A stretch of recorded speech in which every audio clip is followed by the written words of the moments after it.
I can't help it. It's so distracting. Okay. Well, if they stop working, then you have to tell me, because then it's stopped recording. Now, once you're talking to me, I'll be more focused on you. Hello, Hello. Chloe. Hello. Thank you for joining me on the Lifting in Life podcast. Thanks. This is definitely going to be more life than lifting. Yeah. Yes, it is. For sure. What are you doing? Oh, listen, people probably stop listening now because this is taking so long to start. Okay. All right, let's go for real this time. Yeah. Thank you for joining me on the Lifting in Life podcast today, Thank Chloe. you. It's a pleasure to be here. No worries. So obviously this isn't going to be too much about lifting. It's going to be more life-based. And we actually, for the people listening, we did try to do a podcast. When was it? Maybe like 6 months ago? A few months ago now, yeah. 6 months? Yeah, at least. And yeah, anyway, technical difficulties. It didn't work. So we're here again. But we've been here in Manchester for like 11 months, like almost... 10 months? 10? 11? No, 11 now that we're in March, Almost Yeah. 12 months. So I thought we could use this time to do a little bit of a reflection upon the last 11 months and go through the peaks, the pits, maybe some bananas, and just kind of do a bit of a recap. So to start off, obviously all the questions that I'm asking you, I probably already know the answer to. Maybe some that I don't. Peak, pits and bananas I probably won't, but a lot of them I will, so it's more for people listening. But to start off nice and big and broad, why did we move to the UK? Why did we move to the UK? Well, I think it's always been something that we've talked about. We've definitely always talked about moving overseas, for sure. Obviously, originally we talked quite a bit at length at moving to the States for my competing. But then when your work had the opportunity for you to transfer over to the UK, that sort of cemented that that's where we wanted to come. I think like traveling has always been a big bucket list item of ours. Like we really love to travel, and obviously Europe is just always a place that we wanted to explore. So when that opportunity came up, we jumped at it, and that's sort of why we moved to the UK. But I think, we've talked about it, but I always feel like there's two types of travelers. Like you have people that like to like pop out and come home and like just travel around a little bit and pop overseas and then come back. Whereas for us, like we knew that we wanted to spend at least a portion of our life overseas, immersing ourselves in another place, another culture, meet new people, thrust ourselves out of comfort and actually try something new. So I guess that's what brought us here.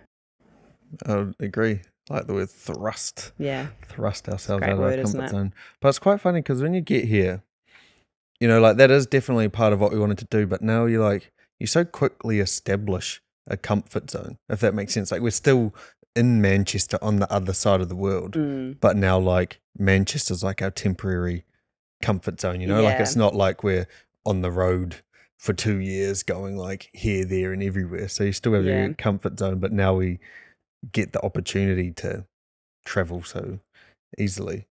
Yeah, it's also like we moved to another English-speaking country who has a very similar culture to us. So it's not like it was a completely like turned our world upside down. Everyone speaks a different language and we're having to sort of, learn heaps of new ways of living. It's literally, it is kind of the same. And that's sort of what we spoke about when we arrived, actually, because we spent time in the States for my competing, but obviously over there was a bit of a cultural difference. Even though it's obviously an English-speaking country, westernised country, it still felt a little bit different. Whereas as soon as we moved here, we feel like the culture is a lot more similar to New Zealand than it is in the States comparatively. It's almost like the people here are the ones that colonise the country that we're from. Something like that. Yeah, it is true. And in terms of last year, we obviously did a lot of travel. I think because we landed at the end of April. The only month that we didn't travel was October, I think we worked out, right? Yes. Yeah, something like that. Yeah. Yeah, so for whatever that was, 8 months, whatever it is, we went somewhere basically every month. Out of those places, I don't know if I want to ask what was your favourite, because it's kind of hard to decipher on a favourite. Like you compare somewhere like, I don't know, Cyprus to Edinburgh, like you can't really like compare them. But what is a place that you would want to go back to again? Good question.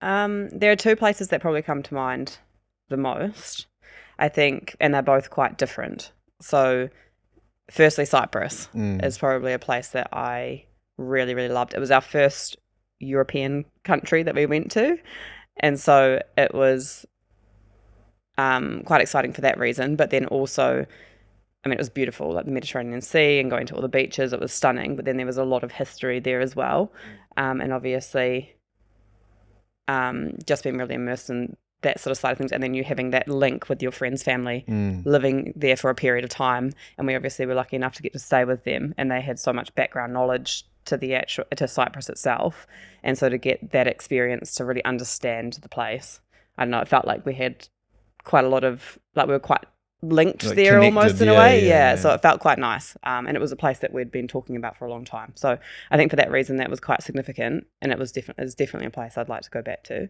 But I think Paris is always going to be like my favorite place in the world. Like I can't say it's my favorite place in the world. I mean, I haven't been to everywhere, but like Paris has always been a place that I've really, really wanted to go.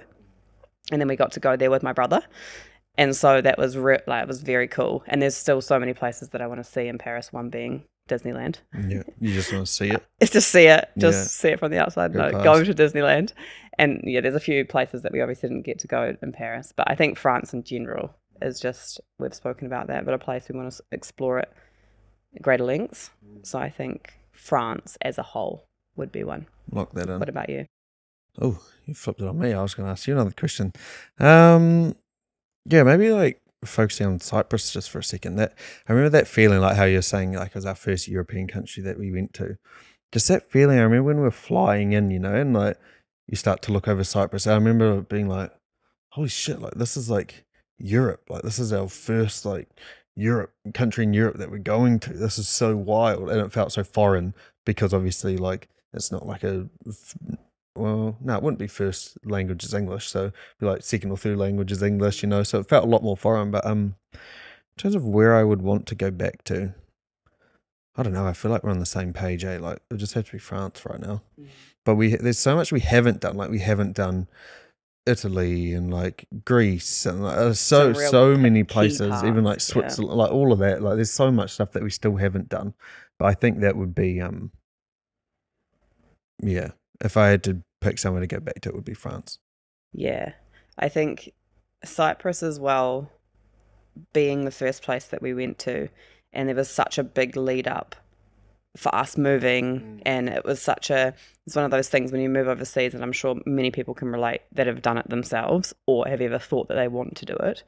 It's that build up of you really want to do it, you're so excited for this adventure you're going on and what you're going to experience over there, but then you're leaving so much behind. You're leaving your family and your friends, and you're making sacrifices with the time that you'll get to spend with them, but also it's so stressful leaving, you've got to pack up your whole life, you've got to figure all the logistics out, then you get to the country and you've got to actually set yourself up and get yourself a house and find out how that all works and how the system works. So it was so full on, but we'd made the decision and we knew that's what we wanted to do. And then I think when we landed in Cyprus, and it was our first place like in Europe that we'd been, it was like, it felt like everything just sort of clicked into place, and it felt like it was right. Like it just felt like, this is what we're here to, like, this is what we wanted to do, and we're actually doing the thing that we wanted to do, and this is exactly the way that I feel, how happy I am being here, shows that we made the right decision. Like I think it was just a real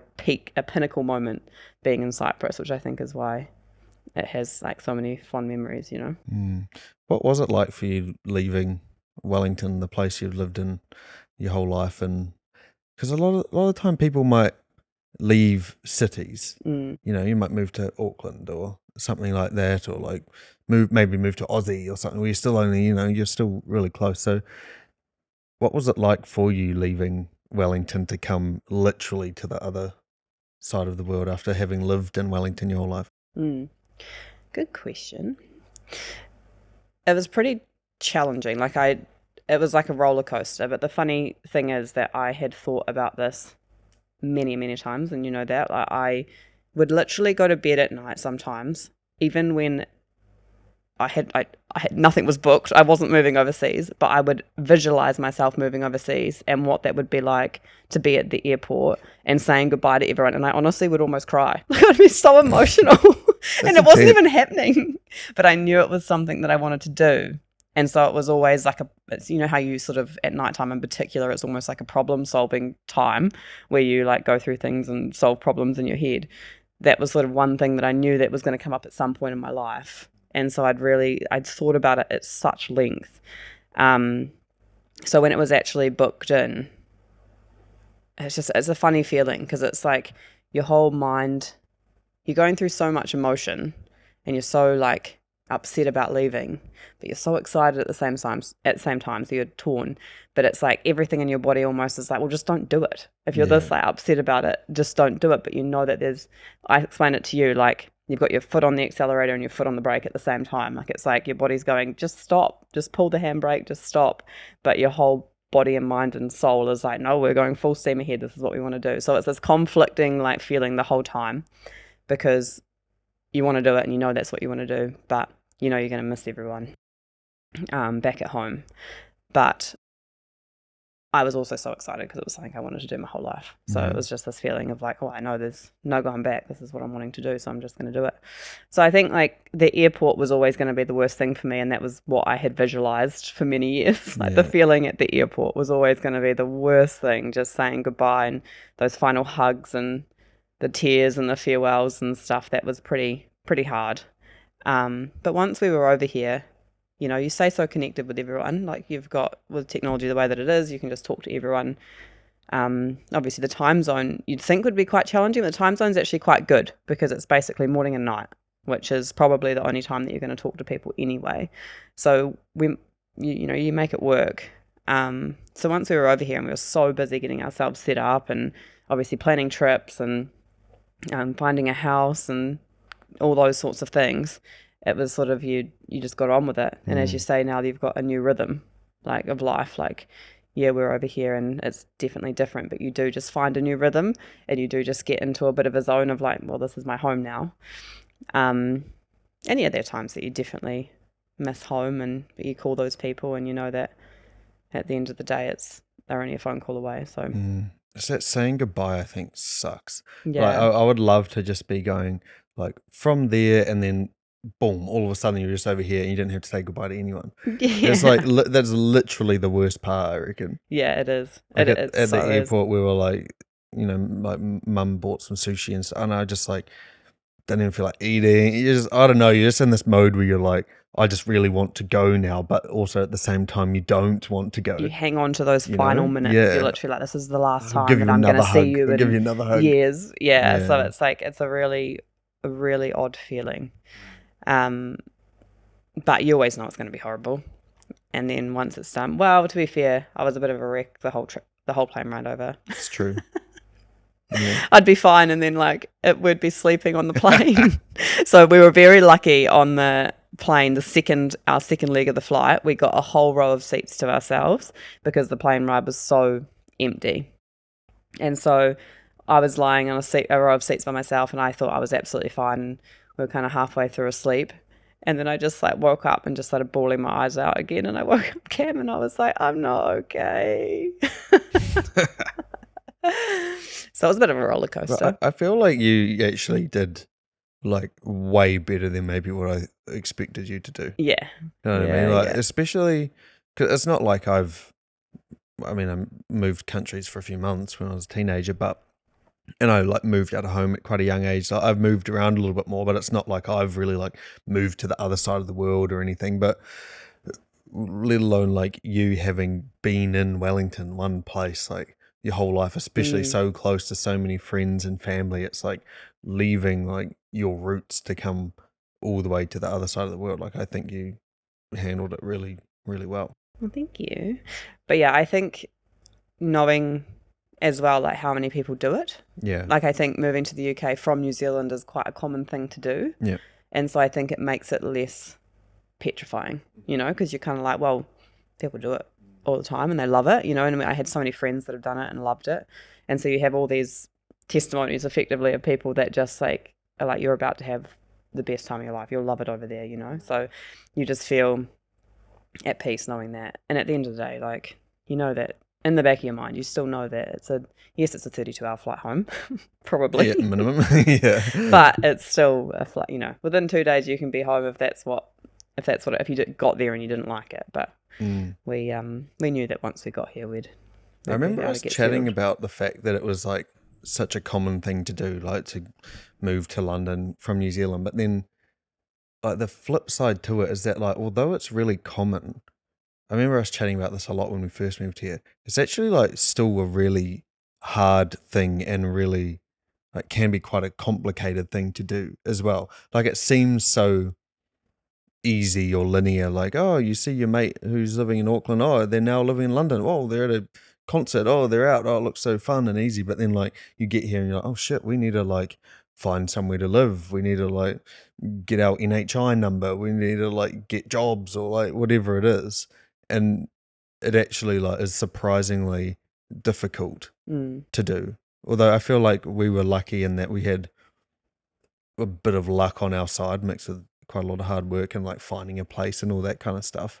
Like a lot of people have it way harder than what we did, thankfully. But yeah, even though it's really common, it's still actually quite a difficult thing to do.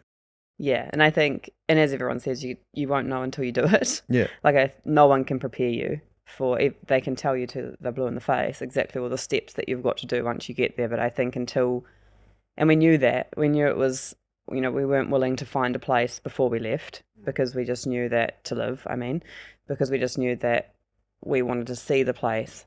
And I mean, thank God we did. Yeah. Like we came to a few those places ones over we here. thought were good, eh? There was ones that they looked brand spanking new. They looked great, and we went there, and they were honestly the size of a shoebox. Yeah. I do not know how they fitted Yeah. a bed into some of the rooms. Yeah. Like it was insane how small they were. So, and they looked so nice. Yeah. So we were like, you definitely have to see the place unless you're just going to be renting a room for a short period of time. So we were very lucky because if we hadn't found the place that we did when we did, we would have been living probably out of a hotel for a period of time to try and, because you would have been starting work and yeah, we were lucky. That would have been a shit show. Yeah, it would have been. What do you think in this past almost year have been some of the biggest challenges that you've had to overcome?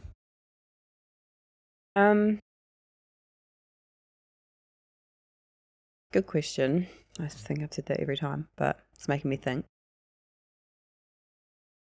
I mean, the one that comes to top of mind immediately is obviously losing my Instagram. So about, how long? 6 months. Again, I'm going to say about 6 months because when we did that podcast, because it had happened at that point, and I think I was talking about it. Yeah. But effectively, I think my Instagram got hacked. Something happened. I lost my account. Tried everything to get it back, and there was just no chance. So effectively just had to cut my ties with that, and that was quite challenging because I think it was 9 years of my life that I'd been on this Instagram account, and it meant so much more to me than just an Instagram account. It had been with me through all my competing and like all my, you know, from being an amateur, getting my pro card, going overseas and going to all the international shows we did and the travels that we did, and it had been there, a documentation effectively like of my a life. journal or something at the same time, eh? Absolutely. And so once I lost that, it was almost like losing a part of my identity.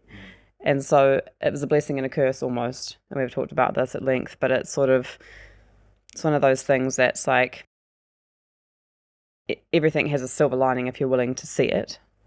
But with this one, obviously, it's obvious the challenges or why it would upset me. But the silver lining that I saw was that I probably placed too much weight on an Instagram account, almost like an avatar. And actually it forced me to self-reflect and be like, well, who am I? What is my worth? What are the things that are important about me? And I took time off. I took a couple of months off Instagram And just, at first it was really weird because I was taking photos of things that I was going to put on my Instagram, and I was Look at like, my I don't need lunch. this photo. Like, I'm not posting What this am I going to anywhere. do with this? Yeah. So I just stopped using my phone. And actually, that's probably been more challenging getting back into Instagram and social media now, because I had a break and I got into this pattern of not needing to do those things. So it's sort of getting back into it. But yeah, that was quite hard, but for more reasons than just losing an Instagram account. I think it really caused me to self-reflect and understand who I am as a person, what it is that I represent, what things I do want to share on my Instagram, what do I want my new Instagram account to be, and what do I want it to reflect, or what story do I want to tell. So that was like quite a big challenge, I think. But other than that, biggest challenges, I think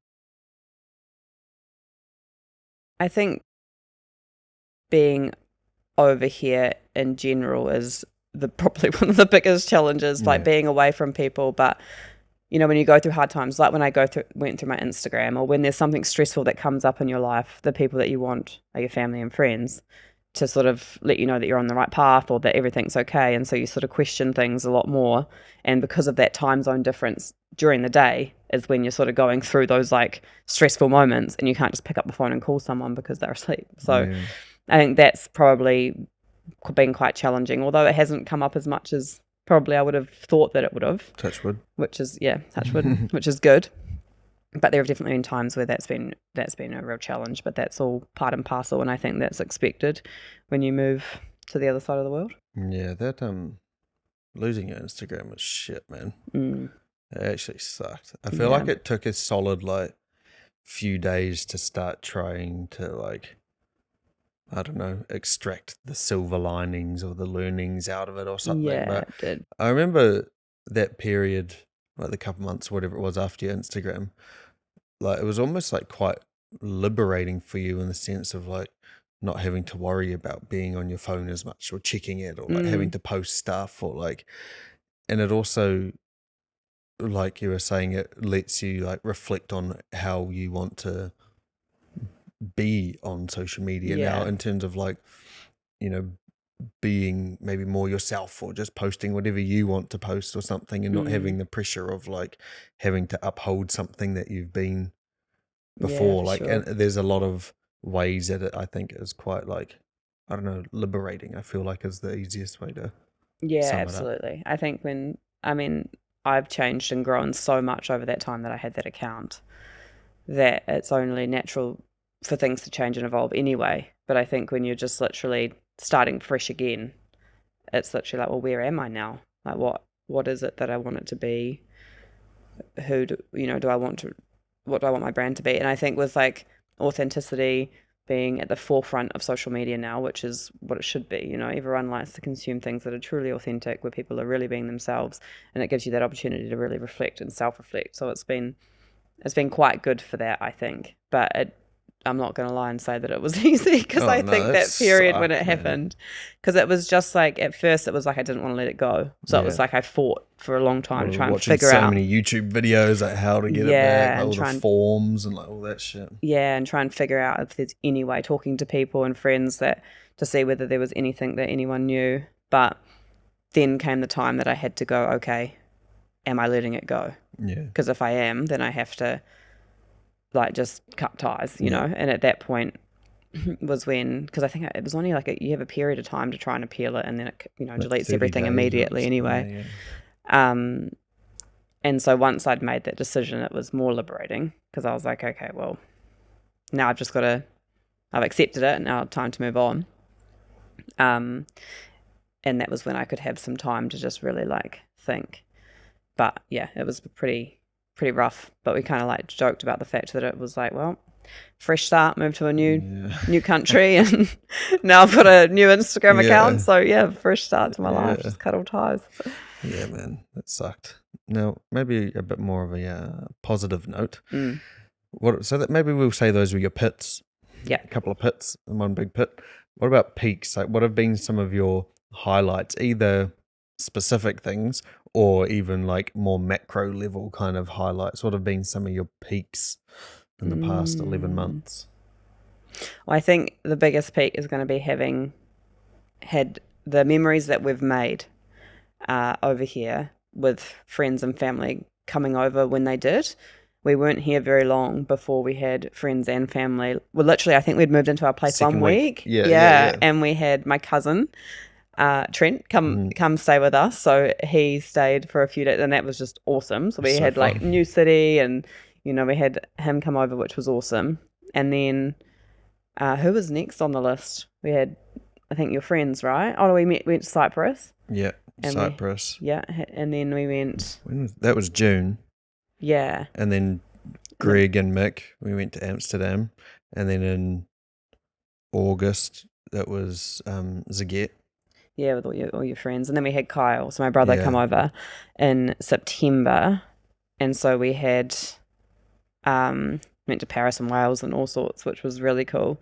And then obviously, that was us going to Copenhagen and stuff in November. But yeah, so I think that's probably the biggest highlight, because it's just, it really reaffirmed what we're doing over here. Like, it's just so cool to have these experiences and be living this life that we sort of always, these memories that we always wanted to make.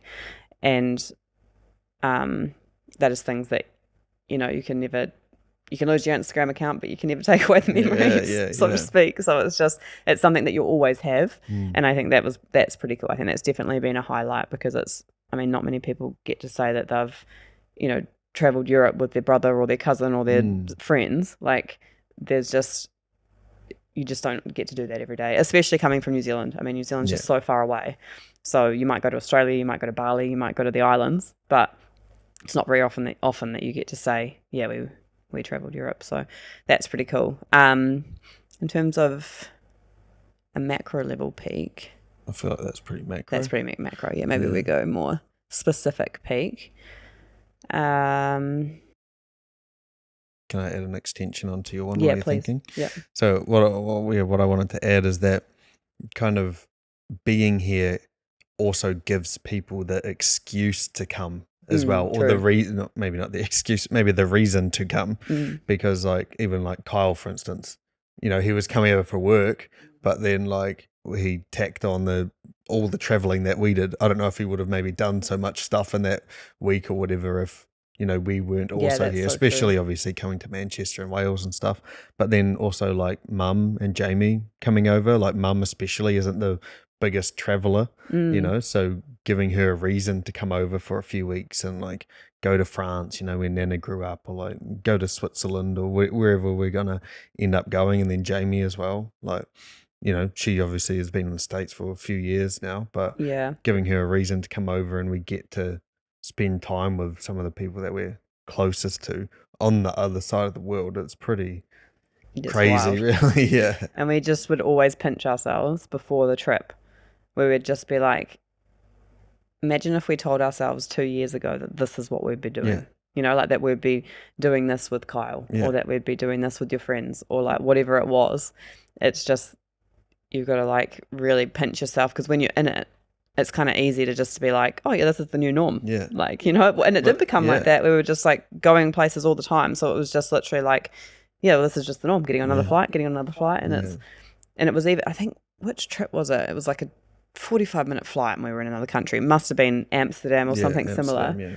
And it felt like we were getting on a domestic flight. It was crazy to us. Wellington to Auckland or something. Yeah. And then we were standing in the airport, and we were like, imagine if we were from New Zealand and we were getting on a flight. We'd be like, whoa, this is crazy. Yeah. Whereas because we were just, we'd driven 20 minutes, got in an Uber for 20 minutes and went to the airport, and then we were about to get on a flight, it just felt like, just like an everyday occurrence. It wasn't a big deal. Is this massive boat moored in the Amsterdam harbour, and we're staying in it with some of our closest friends. We're like, where the hell are we right now? It's just crazy. Yeah. It's really crazy. So I think, from a macro level, that's just definitely got to be the biggest peak. I think that's just so awesome. But in terms of specifics, I don't know. I feel like obviously Cyprus was a big one for me, and for the reasons that I've already spoken about. But I can't really think of any other there's so many. It's hard to actually point out some specific peaks. I think Paris was probably a big peak for me. Those that know me know that I've always had an obsession with Paris. I just I don't know, I just love it. And so it was a really big deal to go to Paris for the first time, and getting to do that with my brother was really cool.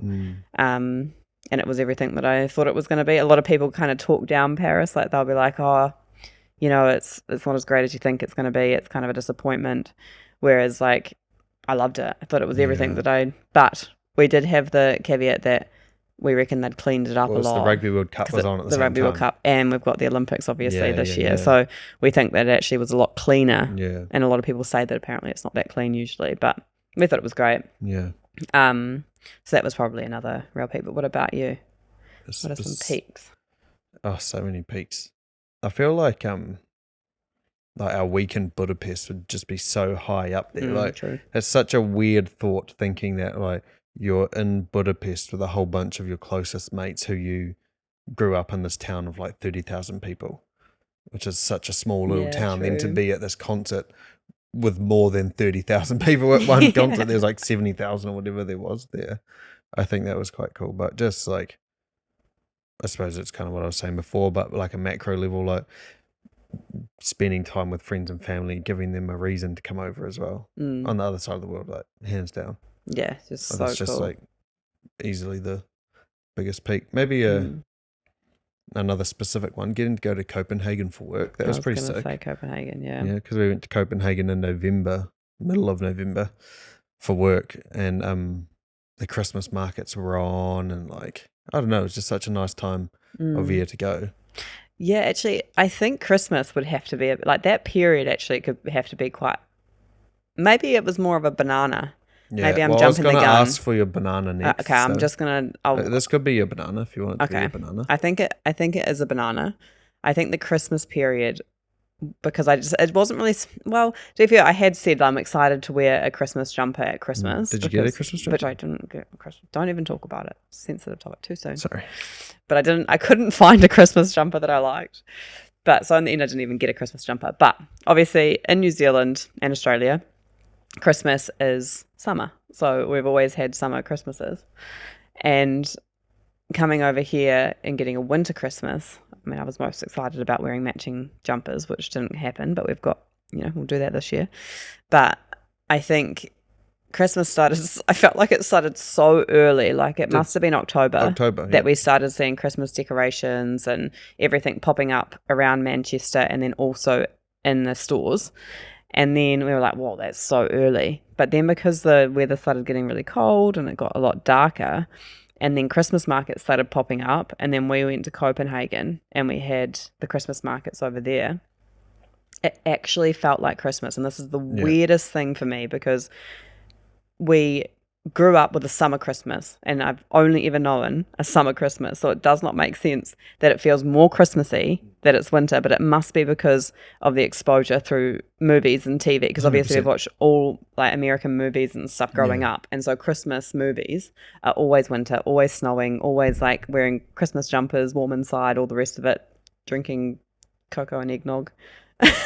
Yeah, okay. But like, it's always, so I think that was the weirdest thing, was I was like, I cannot believe that this actually feels more Christmassy. Like it felt so festive and so like exciting. It's probably also because they do Christmas markets and stuff. Like true. Back home, you don't do any Christmas markets or anything. No, it just kind of starts coming in the shops and you're like, oh, it's so early. Like you'll see decorations or something, but that's about it. Whereas like, it was like early to mid-November in Copenhagen, and there was multiple Christmas markets. Yeah, absolutely. Like it was just Christmas markets everywhere, and it's like 6 or 7 weeks before Christmas, but there's just such a big build up to it. I reckon it's because the weather turns to shit and like you want to give people something to be excited for. Well, even before we went to Copenhagen, it was a good month of like Christmas through Manchester and stuff.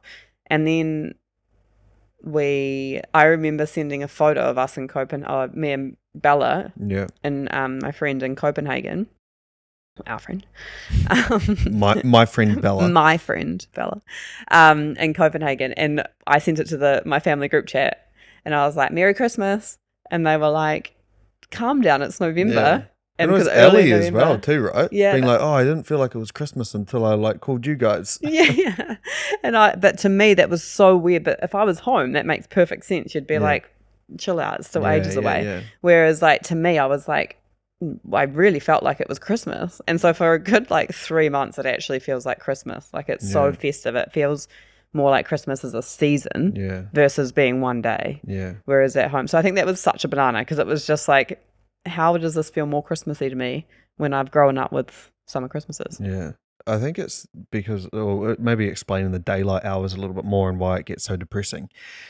From like in New Zealand, we obviously have daylight savings as well, but it's like, I don't know, what would they be at the worst? Like sunrise, like 7:30, sunset, like 5:30.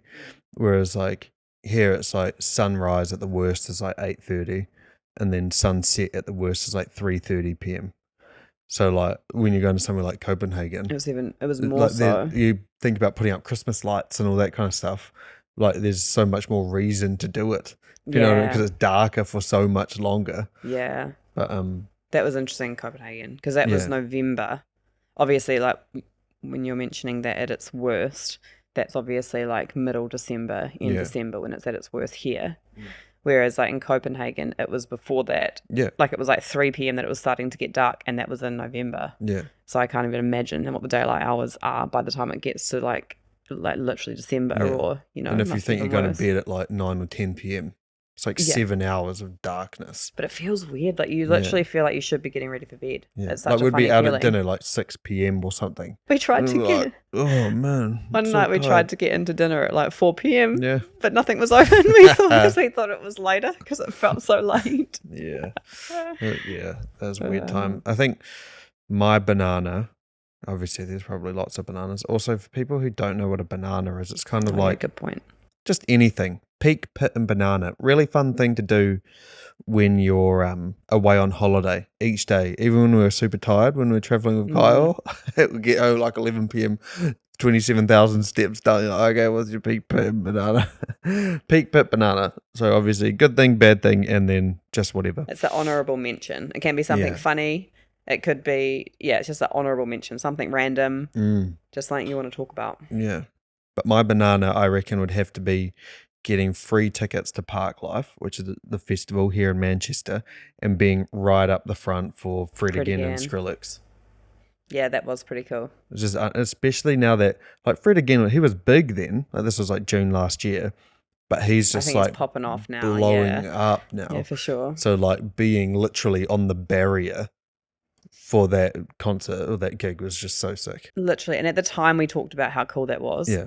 But now watching everyone's, like, because he's just toured Australia and watching our friends at Fred Again, and they're literally way at the back, like ages away. And it's crazy now to be like, whoa, we were literally like right and at the front, for free on the barrier. Because the tickets are like £200 or whatever. Well, I was completely oblivious because the time we got there, because we got there so much earlier for the set because we wanted to make sure we got a good spot.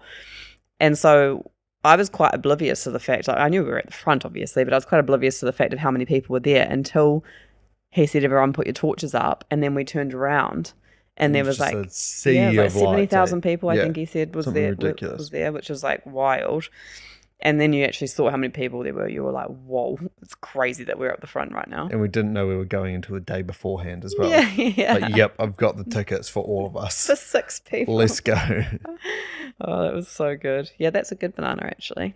Yeah. Good honourable mention. Are there any others? Probably lots. Yeah, there probably are lots. I think Wales, actually, for me, is a bit of a banana. Same with Copenhagen, kind of thing. Bit of a banana. But Wales, I think, I just think a lot of these places that you go to, you kind of do a lot of research before you go. And I'd done a bit of research to find like an itinerary. But because it was quite last minute that we were sort of booking it all in, I kind of just chucked it together and was like, I'm sure it'll be fine. And I didn't really look at photos or anything like that. And it wasn't until the day that we picked up the car that the guy was like, oh, where are you going? And we said Wales. And he's like, oh, you're going to love it. It's beautiful. And I was like, oh, cool. And then we actually went on the drive and we were driving around and it was stunning. Yeah. Like it was so cool and so diverse. You've got like the coast and it's like this beach town and it looks like almost there in the middle of Italy. For me. It's got like a little Ferris wheel and a pier and it's like hot and sunny and you're like, and the houses are all like literally, and the houses are all like pastel colours and like beautiful. But then you go into like the castle town and it's literally this castle, this village inside a castle, like walls effectively. Yep. And then you go to Snowdonia, which is obviously like more mountainous and like really green and lush and beautiful. And this is all within like 1 hour of driving. Yeah, it's crazy. So that was definitely a banana. I just didn't expect. I don't know what I didn't have high expectations as such. I just like didn't know what to expect, and it was actually like really, really stunning. Okay, maybe one more banana for me. I think Paris has to be a banana for me because true. I was looking forward to it, but maybe because we'd already been to so many like cities, I was kind of like, oh, like another big city. They're cool, but like I don't know, they kind of like become quite similar and like they're so busy and like. But there's something about it where it was like, I don't know, it just felt real nice. Like, get a coffee and a pastry in the morning. The lifestyle's and so like great. Cruise around. Oh, should we go look at this? And like, I guess we were lucky because it was hot and sunny and all that kind of stuff. But yeah, it was actually really nice. Yeah, it was cool, and I love the French language. I just love it, and like hearing people speak French was yeah, it's so great. But yeah, I think it's been something that I've always like hyped up, and I was aware that I probably had hyped something up that wouldn't meet expectations. Most of the time that is what happens, whereas I was like so pleasantly surprised that I just loved it. It was so great, and I think I just can't wait to explore more of France. Like I think France itself is just calls to us a lot, so I think I'm really looking forward to exploring more of France. But I think Paris just proved that, because that's the city side of France, but actually going into like the coastal areas of France or like southern France, really beautiful. I'm really looking forward to seeing where Nana grew up, which is so cool. northwest France, Saint Malo, and like going there with mum too, because mum's obviously never been there. So like imagine going to the town where your mum grew up and like was evacuated from the war and like all of that kind of stuff. Like there's just so much history. So like it's almost like there's like a connection to France, I reckon. Yeah, for sure. I don't know, it just felt so like, I don't know. Yeah, nice. Absolutely. It's just a bit of a shit word, but it felt real nice. It did feel nice. Felt real nice, mate. I mean, the 36-degree heat got a bit old. That wasn't 37 nice. degrees heat got a little bit old. It's funny. I think there's a sweet spot, hey? You like the warmth, but I think when you're needing to be outside and exploring, 36, 37, 38 degrees is just a bit too much in a city. 25 is a sweet spot. Yeah. If you're on a beach and you can be in the water, for sure. Yeah. That's great. Yeah, man. But in the middle of a city and you're having to like walk around, or get on the trams. Yeah. Bit much. Bit shit. Hey, but I'm not here to complain. I mean, we're complaining about so being in Paris. Oh my God, it's traveling so to Paris. I just thought actually, a question that I'll be interested to ask you. Probably know the answers, but maybe not. What do you think being over here has made you realise about New Zealand in a positive way? I think it's funny.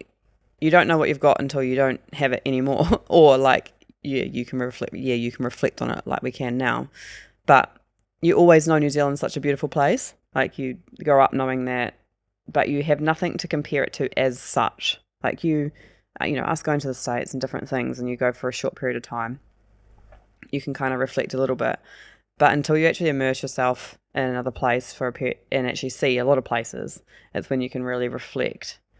And I think I realise now just how beautiful New Zealand is, like as a country. Like it's so great. And then we see these videos of Switzerland, obviously a place that's really high on a bucket list, and we're like, wow, that's stunning. But we're like, wow, that actually looks quite a lot like New Zealand. You look at our photos from the root burn and you're like, oh, wait, that's like the same place. Like not completely, we haven't even been there, so I can't completely compare it at all. But I'm just saying, like, you're like, wow, like if I saw that video and someone said it was New Zealand, you could almost be like, oh yeah, like you could see that, like you really realize how beautiful it is and why it's considered beautiful. You grow up being told beautiful, like New Zealand's the most beautiful place. I mean, the first thing that was said to us when we first arrived, we're coming through customs, and the guy was like, oh, you're from New Zealand? And we said yes.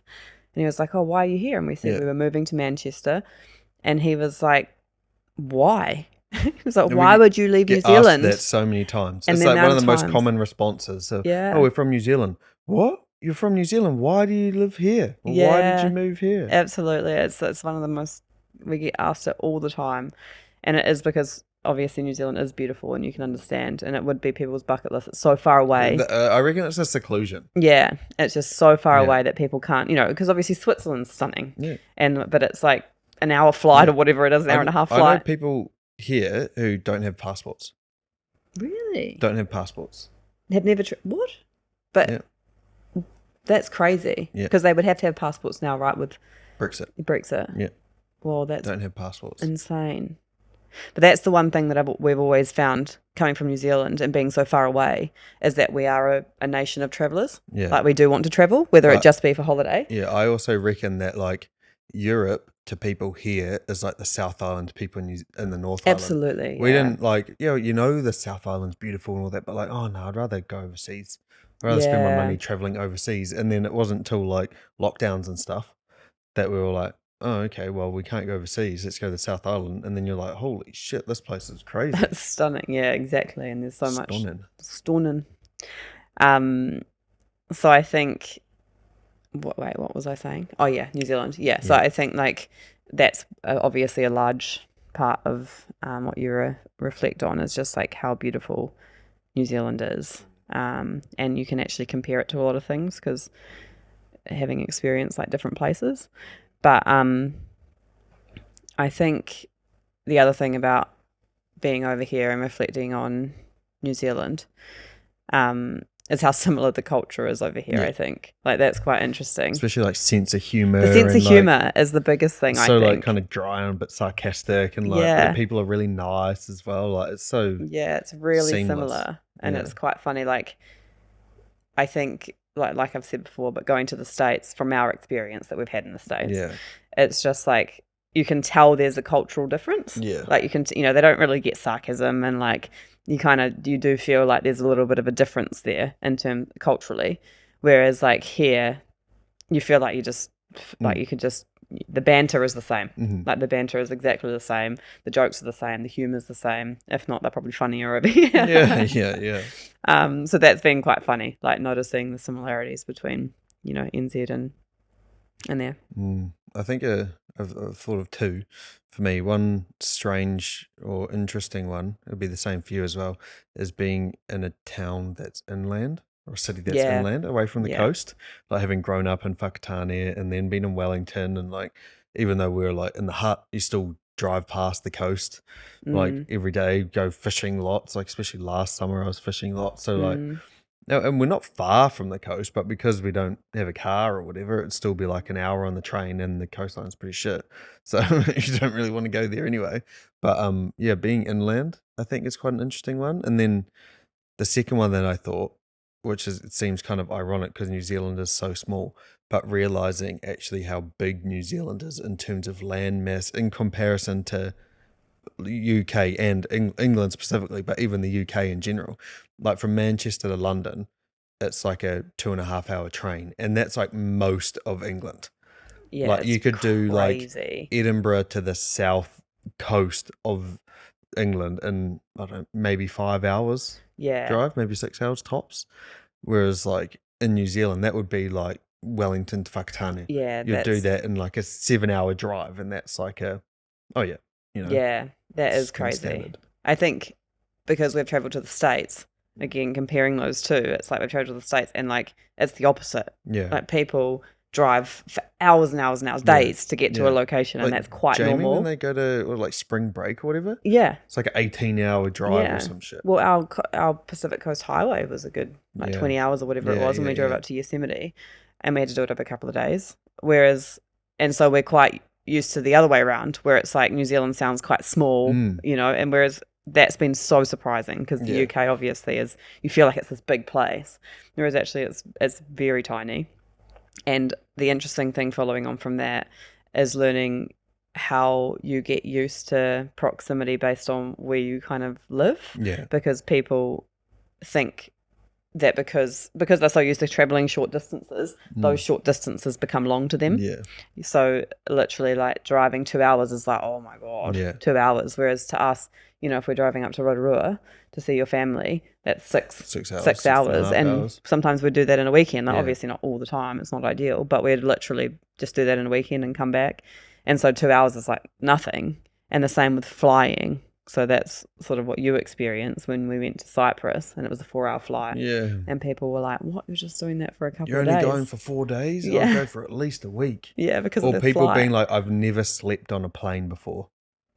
Because like, anything less than they? 4 hours, you probably Yeah. wouldn't really Yeah. sleep. But it also makes me think about like the amount of driving that Pete does in the truck, like thousands of kilometers in a month, hours and hours, Yeah. and like versus like if you were a truck driver over here, you'd run out of road. Like you couldn't probably drive for 12 hours here. Yeah, In yeah, one, you know, unless you're exactly. doing like a loop or something, but Yeah, like literally, in a straight line. Yeah. you'd have to be going over to Europe.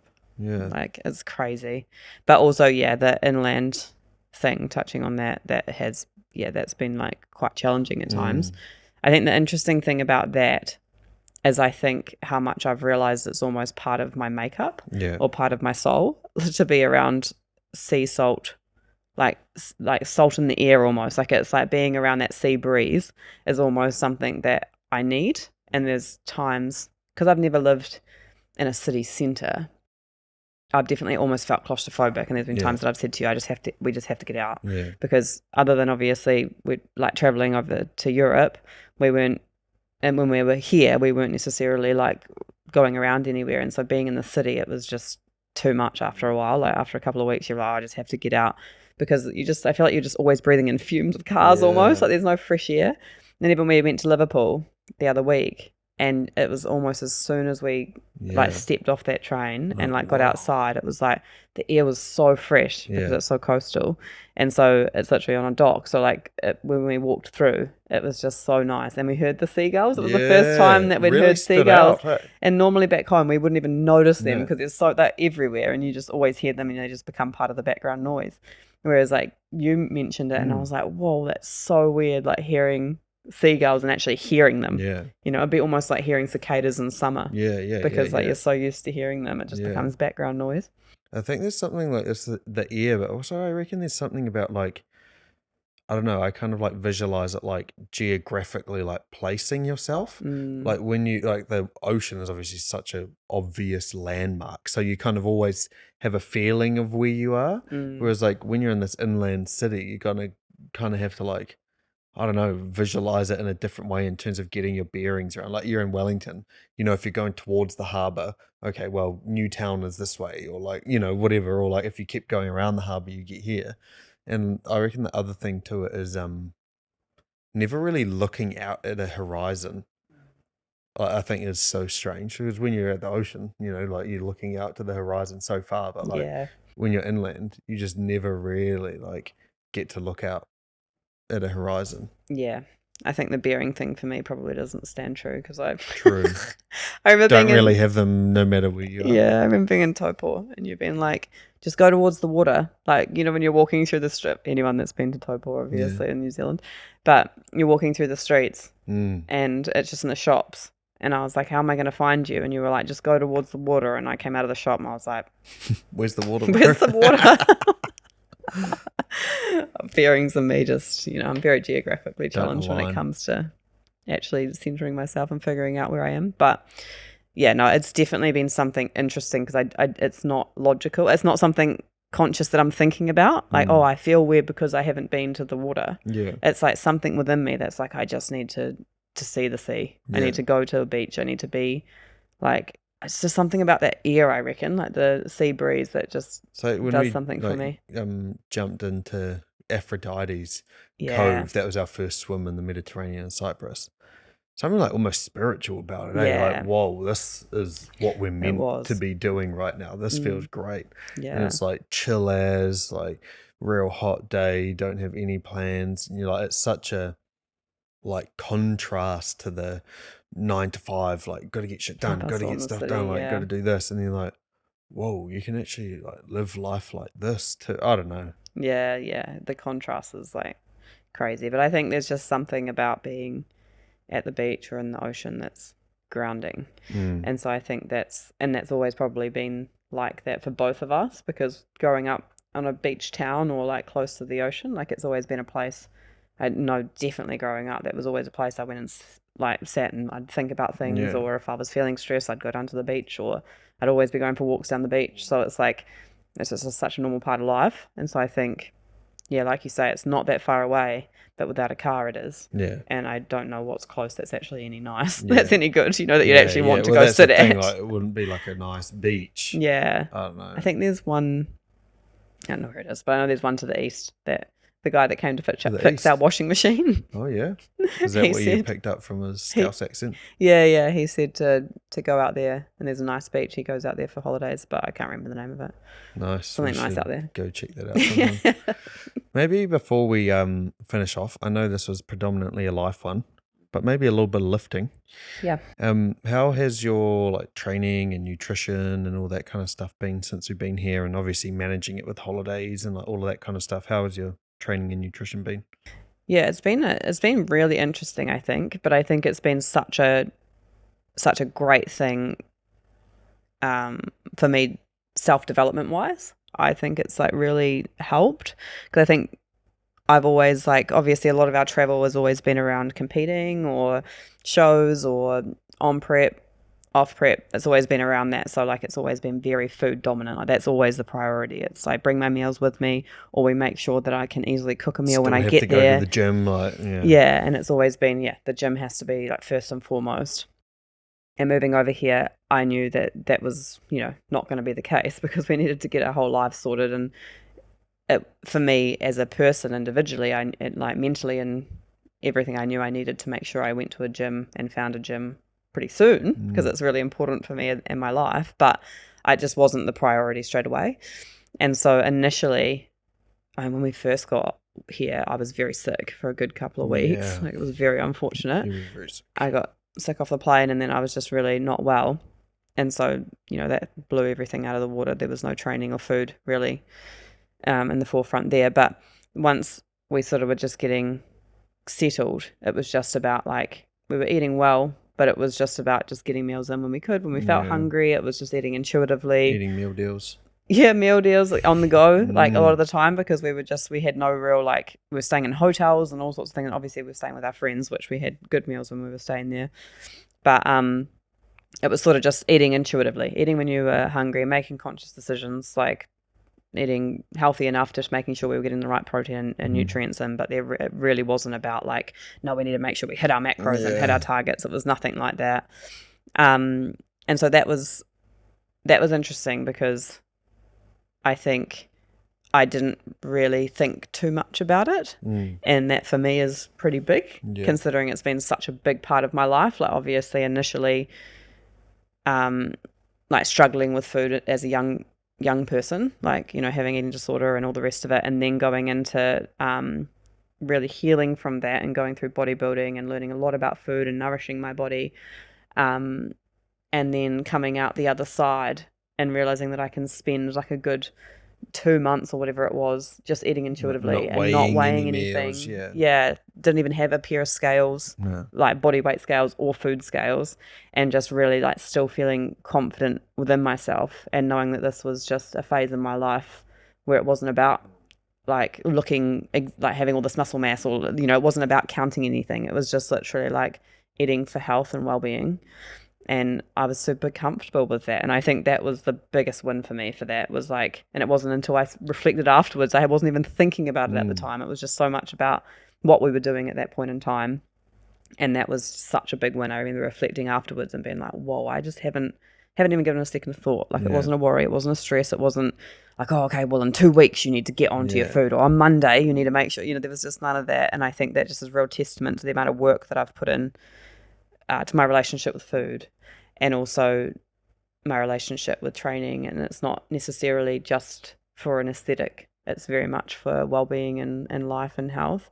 But traveling was interesting because traveling, it was very, very hard to... mentally, Yeah, it was... She's like, oh man, I want to travel, but fuck, it's another like 4 days off the gym or 5 days off, and like eating real sporadically, but like doing 20,000 steps a day and eating 2 meals or something like that. Yeah, exactly. So it was a real like to and fro because we'd get into it, would be when we were home, we were training and eating well and all the rest of it, and then we would travel and still we'd still eat pretty well when we were away. We never really like ate crazy. We'd try different things, but for the most part we were still eating really clean. It was more to do, we probably weren't eating enough when we were away. It was probably the bigger issue because you'd kind of be on the go, and so you try and grab something as you go. Right? There's no way you can get like a couple 100 grams of protein in when you're away unless you're very like strategic and mindful unless about you it. bring everything with you effectively and do like a, almost a bodybuilding prep style. But the training definitely, like, it's just that you could find a way to train when you're away. Like if it was that kind of holiday. That was so stupid though. But yeah, like you're not going to Imagine being in maximize Paris your for time. 3 days. Like, got to go to the gym for 2 hours. Yeah, that's the thing. Like you're just not going to maximize your time. If you were like, if it was a specific type of holiday, like you were going, we've got a beach holiday coming up, and we'll probably go for runs. Yeah, because we're like, we want to get some exercise in. I mean, nice way to see the place. Yeah, so we'll still do that, but it's a different priority. I think you just got to balance up your priorities. It's like, okay, well, this is the amount of time that I'm here, and it's might be a once in a lifetime going to this specific place. So how do I want to spend that time? It's not like you have a competition coming up or something like that. Whereas obviously, if I had a competition coming up, it would be very different. How my traveling would be very, very different. Traveling. Yeah, that's the thing. If it was like, so it's a switch of priorities. But it's obviously been challenging with training because I felt like my training actually has been really, really good over here. I've been really focusing on structured plans and programming and just increasing my strength. My strength has been really good because we've been training together a lot. And so I've actually been able to have a spot and things, which has actually helped with my confidence of some of the bigger weights, which has been really good. And I think bench pressing again. Yeah, bench pressing again, like even doing deadlifts, like conventional deadlifts again. I haven't done those in a couple of years. And I think over the last year before we left, obviously I had a lot of personal stuff going on, and then I had and then we decided we were going to move, so we had a lot going on, and so training kind of took a little bit of a back seat. It was still something I was doing all the time and progressing in, but it was like I had so much in my head that I felt I was stunted in terms of my progression. Like I could only get so far, and I felt like my strength was stunted is how it felt because I just had so many other priorities taking up my like our mental sessions capacity. were always like being rushed and like I don't know. It was just like it wasn't a priority, whereas like it has been over here, obviously, which has been other than our travel. But when we're here, it's been really good, and it's given me a lot of confidence with my lifting. So I think my strength's getting a lot better, and I think once I have some real consecutive training, it's actually been really, really good. But when we're traveling, it always takes a hit because you sort of progress and you get to a point, and then you take a week off or 2 weeks off traveling, and then it takes you a little bit to get back into the gym because it might be like half a week, and so you got to get back into the gym, and you don't want to just come in and go hundies and like go hard. Hundies. Hard, where did that word come from? Honestly, lately I've been saying these words that I never say. Don't want to go hundies. I was talking to my friend Kat, and I said munted. You munted. I don't know. Were you like, well, I was munted when we went to Dom Dollar? No, I don't even know how it came up. Oh, I just said that how tired I'd been. Oh, you're munted. And I was munted, yeah. Oh, right. Very articulate. Yes, it is, isn't it? It's a great choice of words. But yeah, sometimes words come out and I'm like, where did that even come from? Anyway, what was I saying? How you training. Yeah. Yeah. And you can't go hundies. Hundies when I get back. I have to like not go hundies. Yeah, not go hundies. Go unhundies. What's opposite to hundies? Zeros. Oh. Dollars. Oh, yikes. Dollaries. We're spiraling downhill here. Yeah, so like coming back, you just have to sort of like, build yourself back into it almost, and so then you get yourself there after a week, and then you've got to start again and start to progress. So that can be a little bit frustrating. We're going on holiday again. Well, that's the thing when we're going to these back-to-back holidays, which is why we're here. So it's the priority, but it's sort of like, it can be a bit of a hard one to balance because you can sort of be like a bit frustrated when you get back because you're like, oh, I'm getting my strength up and now I've got to start again. But no, so it's been really good, and I think it's really helped me find a real love and passion for training again. I think sometimes when you're going through so much in your head, training is something that you know that you need to do as a priority for yourself and your mental health, but it can sometimes lose its spark or like purpose of like what you're actually doing. You're in there and you're just ticking it off, and you kind of feel like you've got so much going on in your head that you're not actually like working to these little micro goals that you normally work towards. Whereas I feel like that's been a real focus, is having these micro goals that I'm really working towards and just like doing it for health and aesthetics and all the rest of it, but still just like for like little challenges and like it's been really good. So I found this like passion and love for training again, which has been awesome. But yeah, Mean. I think that answered your question. I think That's mean as. kind of felt like I went roundabout. That was a mean as answer. But no, I'm back. Before, how have you found your training and nutrition? yeah, pretty similar. Eh? I think when we first got here, like there was obviously a month or two like off training, and I was like, "Fuck, I'm so weak." I remember like say shoulder press or like a high incline press. I was easily like pressing the 40 whatever 42s or whatever before we left. Then I'd pick up the 32s and be like, "Oh That's man, the these like worst. feel like 50s. Like I can hardly do it. Like it feels like your body just isn't quite there." And I don't know. It's probably just the like reduction in food and like less training and like more stress and all that kind of stuff. But then like I feel like I got into a pretty solid groove. But I think the thing that sort of set me back again was that Zaget week. Obviously you're away for over a week, lots of drinking and partying and like probably not drinking enough water and not eating enough. So like and we got real sick when we got back. Oh, that was the problem. Absolute That pit. was the problem. That is a really big pit Yeah. that should have been mentioned. Yeah, we got like a mad as Hundies as tummy bug. I don't know how Hundies as tummy bug. If it was like from the airport, if it was from Zaire, I don't know, but we got so sick, and like I never really get sick either, touch wood, but we were spewing up. Well, it was coming out both ends. Well, for a let's few not days. get into too much detail, but yeah, it was bad. It was very bad. So that probably all in all, it was probably like 2 to 3 weeks actually before we were training again. So it probably was actually probably like a little bit of Zaget, but more that. Oh yeah, because We were eating like 2 bits of toast a day or something. And you like how you say you don't get sick. You also like if you do get sick, it's like a third, if even a quarter of what I will get. Like so, you were better within like a lot quicker than I was. Mine lingered for like weeks. Like I was so bad. I was like nauseous every morning. It was like awful. But I think it's just apparently that was from Sail Croatia. So the people that were in Sail Croatia all had this like severe tummy bug, and then they all came to Zaget. Yeah. And then it just ran through Zaget, and so all these people got sick. But I think not being exposed to a European tummy bug before, I assume, is what the problem was, because it was just a completely new strain. Well, we had like fever and everything. Like we'd never been that so sick. wrecked. And we didn't know what it was. We were just like, what is this? Like, is it food poisoning? But we had mad taste aversion to everything that we ate around that time. We like... It's the randomest stuff. Chloe bought these, like... We were in Brussels airport and Chloe bought these, like, truffle chips, like potato chips with truffle oil on them. And, like, I feel a bit sick right now even, like, talking about them. And these, like, kind of like Biscoff biscuits, but, like, a little bit different. Can't eat them. Chicken salad, the bag of salad stuff they would eat. Can't eat that. Like we were ruined. It didn't make us sick, but that's just everything that we had around that time is like never. Yeah, but that was again. At least like a solid month, maybe a month and a half before like we're back into training. But obviously another big one actually is like getting into running. The past sort of 8 or 9 months, like that's been really enjoyable getting back into that again. I used to be half decent at running back in high school, and then I stopped running for ages because I found weight training and I thought, running is bad for your gains, and then, oh wait, running isn't actually bad for your gains. And like, so I did the 10K race and lining up something like I want to do another race this year, maybe like a half or a full marathon. A destination marathon. That's been good. And then now I'm like probably like the strongest that I've ever been, I reckon. Yeah.